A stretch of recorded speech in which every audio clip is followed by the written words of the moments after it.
नमस्कार किसान भाइयों, मैं आपका अपना doctor Akash Saroha Alpha hybrid seed company की तरफ से आप सबका हमारे चैनल पर आने के लिए बहुत बहुत धन्यवाद करता हूँ।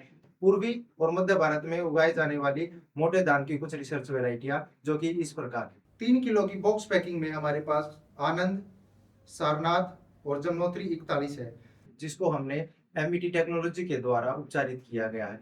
आनंद वैरायटी है वो 130 से 35 दिनों में पककर तैयार हो जाती है। उसके पौधे की ऊंचाई 10 सेंटीमीटर होती है और बाली में दानों की संख्या भी 400 से 450 के आसपास होती है।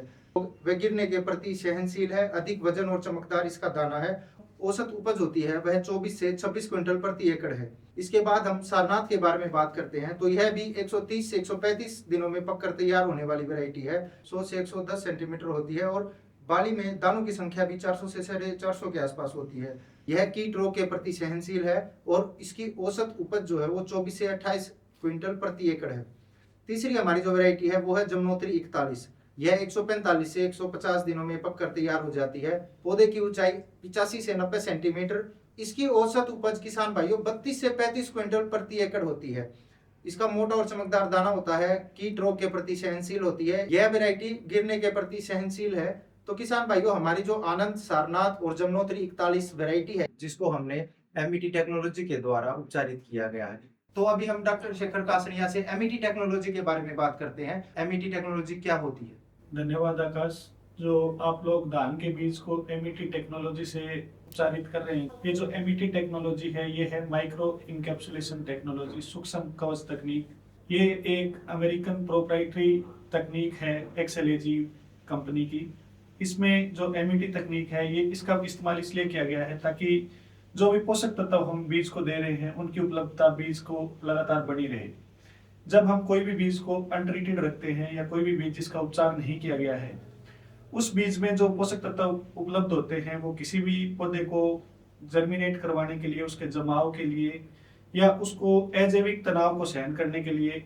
तो जो माइक्रो एनकैप्सुलेशन टेक्नोलॉजी या सूक्ष्म कवच तकनीक है, इसमें क्या है कि जो भी पोषक तत्व हमने हमारे प्रोडक्ट में दिए हैं उन सारे पोषक तत्वों को हमने एक लेयर से या हम ऐसे कहें कि एक कैप्सूल के फॉर्म में डाला है, ताकि उन पोषक तत्वों का आपस में कोई भी इंटरेक्शन ना हो या आपस में उनका कोई भी रिएक्शन ना हो और वो तत्व एज इट इज पौधे के लिए अवेलेबल रहे। तो जो माइक्रो एनकैप्सुलेशन तकनीक है इसका मुख्य उद्देश्य यही है, जैसे हम किसी भी पोषक तत्व को सीधा मिट्टी में डालेंगे या हम कहीं पे भी इस्तेमाल करेंगे या हम उनका एक साथ घोल बनाएंगे, तो जैसे जिंक है जो वो फास्फोरस के साथ नहीं डाल सकते, फार्मर को भी ये चीज पता है कि डीएपी के साथ जिंक नहीं डालते या डीएपी के साथ आयरन नहीं डालते। उसका रीजन ये है कि जिंक और फास्फोरस आपस में रिएक्शन करते हैं, जिसकी वजह से पौधे को ना जिंक अवेलेबल होता है ना फास्फोरस अवेलेबल होता है। इस तकनीक के द्वारा हमने ये किया है कि हमने जिंक को और फास्फोरस को भी इनकैप्सुलेट कर दिया है, यानी जो हमारे प्रोडक्ट में जो भी पोषक तत्व उपलब्ध है हमने उनके ऊपर एक लेयर बना दी है जो एक प्रोटेक्टिव लेयर है और वो पौधे को उन पोषक तत्वों को प्रचुर मात्रा में उपलब्ध करवाएगी या बीज की जो शुरुआती कंडीशन है उसमें पूरी तरीके से वो उपलब्ध रहेगा। इससे एमईटी तकनीक से जो आपने बीज उपचार किया है इसका फायदा क्या होगा कि इससे एक तो शुरुआती कंडीशन में जो पौधे का प्लांट विगर जिसको हम बोल देते हैं कि पौधे का जो तना है वो अच्छा बनेगा, उसकी जड़ें अच्छी चलेंगी, प्लस उसकी जो जड़ें हैं वो एकदम सफेद कलर की दिखेंगी, उसमें किसी भी प्रकार का ऐसा नहीं लगेगा कि जड़ें पौधे की अच्छी नहीं चल रही है। दूसरा, जर्मिनेशन परसेंटेज या जमाव की जो प्रतिशतता है वो बढ़ेगी पौधे में। तीसरा, इसमें जो सबसे बड़ा बेनिफिट होगा वो ये होगा कि किसी भी प्रकार का जो अजैविक तनाव है, मौसम के कारण जो भी तनाव है, उसको भी झेलने की पौधे में क्षमता आएगी।